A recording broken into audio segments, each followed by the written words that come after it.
ഓം നമോ നാരായണായ. ഓം നമോ നാരായണായ. ഓം നമോ നാരായണായ. ശ്രീമദ് നാരായണീയം ദശകം 34 ശ്ലോകം 3. ശ്രീരാമൻ ലക്ഷ്മണനോടൊപ്പം സിദ്ധാശ്രമത്തിൽ പ്രവേശിച്ചു. അതിനു മുമ്പ് താടകയ്ക്ക് ശാപമോക്ഷം നൽകി എന്നാണ് നമ്മൾ പറഞ്ഞത്. അടുത്ത ശ്ലോകത്തിൽ കുറേ കാര്യങ്ങൾ സംഗ്രഹിക്കുകയാണ് മേൽപ്പത്തൂര്. വാസ്തവത്തിൽ വിശ്വാമിത്രൻ ദശരഥൻ്റെ രാജധാനിയിൽ എത്തിയപ്പോൾ തന്നെ പറഞ്ഞത് മാരീചനെയും സുബാഹുവിനെയും വധിച്ച് തൻ്റെ യാഗത്തെ രക്ഷിക്കണം എന്ന് പറഞ്ഞിട്ടാണല്ലോ. അവിടെ മഹർഷി യാഗം ആരംഭിച്ചു. ഇവരെത്തിയില്ലോ, സിദ്ധാശ്രമത്തിലെത്തിയ സമയത്ത് തന്നെ യാഗം ആരംഭിച്ചു. പതിവ് പോലെ അത് മുടക്കാനായിട്ട് മാരീചനും സുബാഹുവും അനുചരന്മാരായിട്ടുള്ള കുറേ ദുഷ്ടരാക്ഷസന്മാരും ഓടിപ്പാഞ്ഞു വന്നു.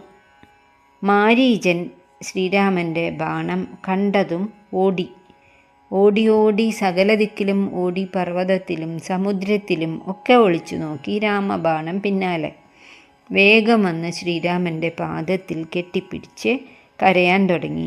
അപ്പോൾ ശ്രീരാമൻ വിട്ടയച്ചു. സുബാഹുവിനെയും മറ്റെല്ലാ രാക്ഷസന്മാരെയും രാമൻ വധിക്കുകയും ചെയ്തു. പിന്നെ ഗൗതമപത്നിയായ അഹല്യയ്ക്ക് പാദരേണുവിനാൽ മോക്ഷം നൽകി. വൈദേഹ രാജധാനിയിലെത്തി. ത്രയംബകത്തെ മുറിച്ചു. സീതാസ്വയംവരം നടന്നു. സഹോദരന്മാരും ജനകപുത്രിമാരും ആയി വിവാഹം നടത്തി.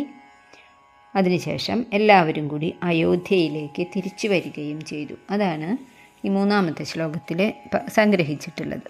ശ്ലോകം നോക്കാം. മാരീചം ദ്രാവയിത്വാ മഖശിരസി ശരൈരന്യരക്ഷാംസി നിഘ്നൻ കല്യാം കുർവന്നഹല്യാം പതിപദരജസാ പ്രാപ്യ വൈദേഹഗേഹം ഭിന്ദാനശ്ചാന്ദ്രചൂഡം ധനുരവനിസുതാം ഇന്ദിരാമേവ ലബ്ധ്വാ രാജ്യം പ്രാദിഷ്ടധാസ്ത്വം ത്രിഭിരപി ച സമം ഭ്രാതൃവീരൈ സദാരൈ. അർത്ഥം: ത്വം ഭഗവാനെ, അങ്ങ് കേൾക്കുന്നില്ലേ എന്ന് ചോദിച്ചിട്ട് പറയാണ്. മാരീചം ദ്രാവയിത്വാ മഖശിരസി. മഖം യാഗം നടക്കുന്ന സമയത്ത് ശരൈ രാമബാണങ്ങളാൽ മാരീചം ദ്രാവയിത്വ മാരീചൻ എന്ന രാക്ഷസനെ ഓടിച്ചു. അന്യരക്ഷാംസി നിഘ്നൻ സുബാഹു തുടങ്ങി ബാക്കിയുള്ള സകല രാക്ഷസന്മാരെയും വധിച്ചു. പഥി അതിന് ശേഷം മാർഗത്തിൽ, പദരജസ കാലടിയിലെ പൊടി കൊണ്ട്, അഹല്യാം കല്യാം അഹല്യയെ പരിപാവന ആക്കി മാറ്റി. കുർവൻ വൈദേഹ ഗേഹം വിദേഹ രാജധാനിയിലേക്ക് പോവാണ്. പ്രാപ്യ അവിടെ എത്തിയിട്ട് ചാന്ദ്രചൂഡം ധനു, ചാന്ദ്രചൂഡം അല്ലെങ്കിൽ ത്രയംബകം എന്ന ശൈവചാപം എടുത്തു. ധനുസിനെ ഭിന്ദാന മുറിച്ചിട്ട്, ഇന്ദിരാം അവനിസുതാം ലബ്ധ്വ മഹാലക്ഷ്മി തന്നെയായിട്ടുള്ള ഭൂപുത്രിയായ സീതയെ ലഭിച്ചു. സദാരൈ ത്രിഭി ഭ്രാതൃവീരൈർ അഭി സഹോദരന്മാരായ 3 പേരും അവരുടെ പത്നിമാരും എല്ലാവരും കൂടി പ്രാതിഷ്ഠധാച അയോധ്യയിലേക്ക് പുറപ്പെടുകയും ചെയ്തു. മാരീചം ദ്രാവയിത്വ മാരീചനെ ഓടിപ്പിച്ചിട്ട്, മഖശിരസി യാഗത്തിൻ്റെ ഇടയിൽ വന്നതായിട്ടുള്ള അവരെയൊക്കെ, രാക്ഷസന്മാരെയൊക്കെ, ശരൈർ അന്യരക്ഷാംസി നിഘ്നൻ രാമചന്ദ്രൻ ബാണം കൊണ്ട് അവരെയൊക്കെ നിഗ്രഹിച്ചു. കല്യാം കുർവന്നഹല്യാം അഹല്യയ്ക്ക് പാപമോചനം നൽകി, ശാപമോക്ഷം നൽകി. പദരജസ കാലിലെ പൊടി കൊണ്ട് പ്രാപ്യ വൈദേഹഗേഹം അതിനുശേഷം വൈദേഹ രാജധാനിയിലേക്കെത്തി. ഭിന്ദാന ചാന്ദ്രചൂഡം ധനുസ് ചാന്ദ്രചൂഡം എന്ന ധനുസ് അല്ലെങ്കിൽ ത്രയംബകം എന്ന ശൈവചാപത്തെ പ്രാപിച്ചു, എടുത്തു, വലിച്ചു, ഒടിച്ചു. അതിനുശേഷം ധനുർ അവനിസുതാം ഇന്ദിരാമേവ ലബ്ധ്വാ, ഭൂപുത്രിയായ ഭഗവതി ശ്രീ ഭഗവതിയെ തന്നെ ലഭിച്ചിട്ട് സീതാ സ്വയംവരം നടത്തിയിട്ട് രാജ്യം പ്രാധിഷ്ഠതാസ്ത്വം, അയോധ്യയിലേക്ക് തിരിച്ചു വന്നു. കോസല രാജ്യത്തിൻ്റെ രാജധാനിയാണ് അയോധ്യ. ത്രിഭിരബിജ സമം, 3 സഹോദരന്മാരോടും കൂടി, ഭ്രാതൃവീരൈ സദാരൈ, വീരന്മാരായ ആ 3 സഹോദരന്മാരും സദാരൈ, പത്നിമാരോട് സഹിതം അയോധ്യയിലേക്ക് പുറപ്പെട്ടു. വിശ്വാമിത്രൻ, ഇവർ രണ്ടുപേരും രക്ഷിതാക്കളുണ്ടല്ലോ, രാമനും ലക്ഷ്മണനും, അവരുടെ മുന്നിൽ സുരക്ഷിതമായി തൻ്റെ യാഗം തുടങ്ങിയ ഉടനെ രാക്ഷസനായ മാരീചൻ ആദ്യം ഓടിവന്നു. ശ്രീരാമൻ വില്ലെടുത്ത് കുലച്ചതും മാരീചൻ ഓടാൻ തുടങ്ങി. പല ദിക്കിലും ഓടിയിട്ടും രക്ഷയില്ലാതെ ശ്രീരാമപാദത്തിൽ വീണു. രാമൻ മാരീചനെ വിട്ടയച്ചു. ഇനി മുതൽ ഞാൻ രാക്ഷസ ബുദ്ധിയൊക്കെ ഉപേക്ഷിച്ച് രാമഭക്തനാകും എന്ന് പറഞ്ഞ് മാരീചൻ കഴിഞ്ഞു.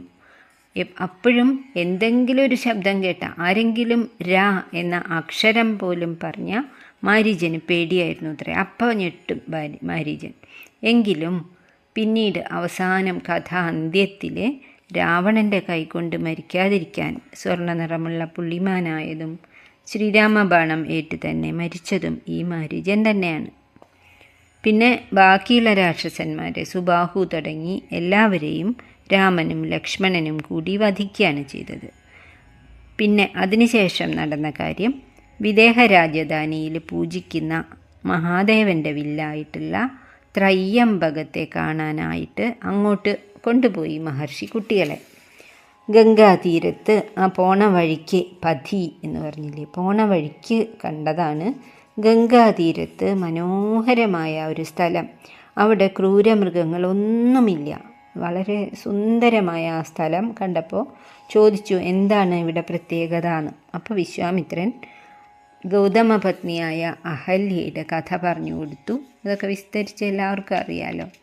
ആ ശിലയിൽ ഇവിടെ ശാപമോക്ഷം തേടി കാത്ത് 1000 വർഷങ്ങളായിട്ട് ഗൗതമപത്നി ശിലാരൂപം പൂണ്ട് കിടക്കുന്നു രാമ. അവിടുത്തെ തൃപ്പാദത്തിലെ പൊടി തട്ടിയാൽ ആ അഹല്യയ്ക്ക് ശാപമോക്ഷം കിട്ടും എന്ന് പറഞ്ഞതും ശ്രീരാമൻ രാമോഹം, ഞാനിതാ ശ്രീരാമൻ എത്തിയിരിക്കുന്നു എന്ന് പറഞ്ഞിട്ട് തൃപ്പാദം ആ കല്ലിൽ സ്പർശിച്ചതും ശില ഉടനെ അഹല്യയായിട്ട് മാറി ഭഗവാനെ നമസ്കരിച്ചു, സ്തുതിച്ചു. അഹല്യസ്തുതിയൊക്കെ വളരെ പ്രസിദ്ധാണ്. അതിനുശേഷം അവർ മിഥിലാപുരിക്ക് പോയി. ജനകരാജാവ് ത്രയംബകം എന്ന ശൈവചാപത്തെ കാണിച്ചു കൊടുത്തു. 5000 പേരെ എടുത്തിട്ടാണ് താങ്ങി പിടിച്ചു കൊണ്ടുവന്നത് എന്നൊക്കെ രാമായണത്തിലുണ്ട്. അങ്ങനെ വിശ്വാമിത്രൻ പറഞ്ഞിട്ട് ശ്രീരാമൻ ആ വില്ലെടുക്കുകയും കുലയ്ക്കുകയും ഒടിക്കുകയും ഒക്കെ ചെയ്തു. അപ്പോൾ പറഞ്ഞു, ഈ വില്ല് കുലയ്ക്കുന്ന ആൾക്ക് ഞാൻ എൻ്റെ മകളെ സമ്മാനമായിട്ട് നൽകും എന്ന്. അങ്ങനെ ദശരഥനെയും കുടുംബം എല്ലാവരെയും വരുത്തി, എൻ്റെ ബാക്കിയുള്ള 3 പുത്രിമാരെ കൂടി അങ്ങയുടെ മക്കൾക്ക് വിവാഹം ചെയ്തു കൊടുക്കാം എന്ന് പറഞ്ഞു. വാസ്തവത്തിൽ ഈ സീത ഭൂമിപുത്രിയാണല്ലോ. ഭൂമിയിൽ ഉഴവുന്ന സമയത്ത് കിട്ടിയിട്ടുള്ളതാണ് സീതയെ. ജനക മഹാരാജാവിന് ഒരു മകളാണുള്ളത്, ഊർമിള. മറ്റുള്ള 2 കുട്ടികൾ മാണ്ഡവിയും ശ്രുതികീർത്തിയും ജനകൻ്റെ അനുജനായിട്ടുള്ള കുശധ്വജൻ്റെ മക്കളാണ് എന്നാണ് ചരിത്രം പറയുന്നത്. അങ്ങനെ രാമ ലക്ഷ്മണ ഭരത ശത്രുഘ്നന്മാർ എല്ലാവരും ഈ ജനകപുത്രിമാരെ ഒരാളെയും ഒരു ഭേദവും ഇല്ലാതെയാണ് മഹാനായ ജനകരാജാവ് വളർത്തിയിട്ടുള്ളത്. അങ്ങനെ സീതയെ ശ്രീരാമനും ഊർമിളയെ ലക്ഷ്മണനും മാണ്ഡവിയെ ഭരതനും ശ്രുതകീർത്തിയെ ശത്രുഘ്നനും വിവാഹം ചെയ്തു കൊടുത്തു. എല്ലാവരും കൂടി പരിവാര സമേതം ആന, കുതിര, രത്നങ്ങൾ, സർവ്വവിധ നിധികൾ ഒക്കെ കൂടിയിട്ട് അയോധ്യയിലേക്ക് യാത്ര തിരിക്കുകയും ചെയ്തു. ഇത്രയും കാര്യങ്ങളാണ് ഈ 3-ാമത്തെ ശ്ലോകത്തിൽ സംഗ്രഹിച്ചിരിക്കുന്നത്. ഒന്നുകൂടി ചൊല്ലാം. മാരീചം ദ്രാവയിത്വാ മഖശിരസി ശരൈർ അന്യരക്ഷാംസി നിഘ്നൻ കല്യാം കുർവൻ അഹല്യാം പദരജസാ പ്രാപ്യ വൈദേഹഗേഹം ഭിന്ദാനശ്ചാന്ദ്രചൂഡം ധനുർ അവൻ